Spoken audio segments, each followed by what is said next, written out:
Getting a seat at the boardroom table, that's a huge achievement, right? But here's a question. Is that the finish line, or is it actually just the start of a whole different race?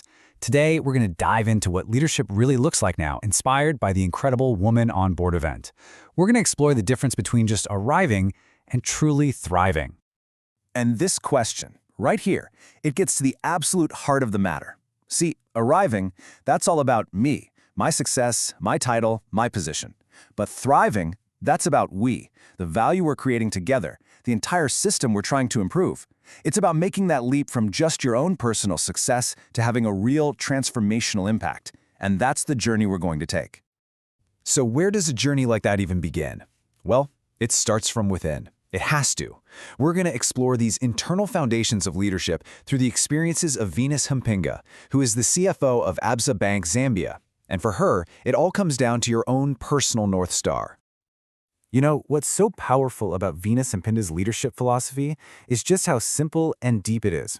This isn't about some complex management theory. It's about 3 core values. First, integrity. Can you actually sleep at night with the decisions you've made? Then, humility. Can people connect with you as a human being, not just a title on a door? And finally, servant leadership. Are you actively lifting up the people around you? These are the questions that really define a true leader. And this quote from Venus it perfectly captures that shift. Ambition, that's a solo climb up the mountain. But leadership is about bringing others with you.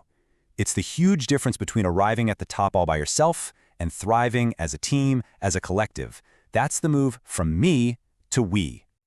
But look, having strong values, that's really only half the battle. The real test comes when those values get put under pressure. Because let's be honest, the boardroom isn't just a meeting room, it's an arena, and your principles are going to be challenged in there. And one of the toughest realities, especially for women, is something Venus Hampinda calls the PhD syndrome. And no, we're not talking about a doctorate. It stands for pull her down. It's this destructive, heartbreaking pattern where women compete with and undermine each other instead of building each other up. And make no mistake, this isn't just a personal problem. It's a systemic one that completely sabotages the effort to build a diverse and powerful pipeline of leaders. So how do you fight back? Well, you fight back with principles and with data. Venus told this incredible story from her time on a public sector board. A proposal was made to extend a meeting just so everyone could claim extra allowances. Now, she didn't just stand up and say it was wrong. She quantified it. She actually calculated how many surgical gloves that wasted money could buy for the public. Then she took a stand and refused the allowance. That takes real courage. That's leadership in its purest form. That's the kind of character that defines a real leader. But what about the organization they're leading? How do we define its purpose? For that, we got to turn to a legend, the corporate governance expert Professor Mervyn King, who says we have to look way beyond just the bottom line. Professor King lays out this evolution of corporate leadership, and he splits it into 2 completely different mindsets. The old way? Well, that was all about serving the shareholder, chasing profit at any cost, and just ticking the compliance boxes. The new way, the mindful mindset, that's about creating sustainable value for everyone, your employees, society, the planet. It's about focusing on real, measurable impact, not just checking boxes. It is a fundamental shift in how we see business. And hey, if you think this is just some, feel-good corporate fluff, think again.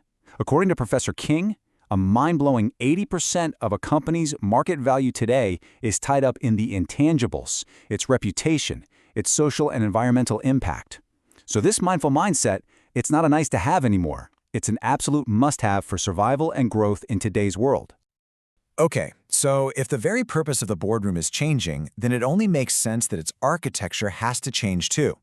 What does a truly mindful, truly effective board even look like in practice? How do we measure if it's working?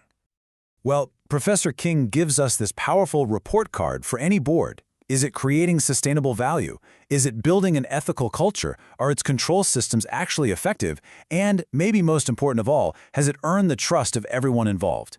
If the answer to any of those is no, then it is failing at its most fundamental job. This is such a profound idea.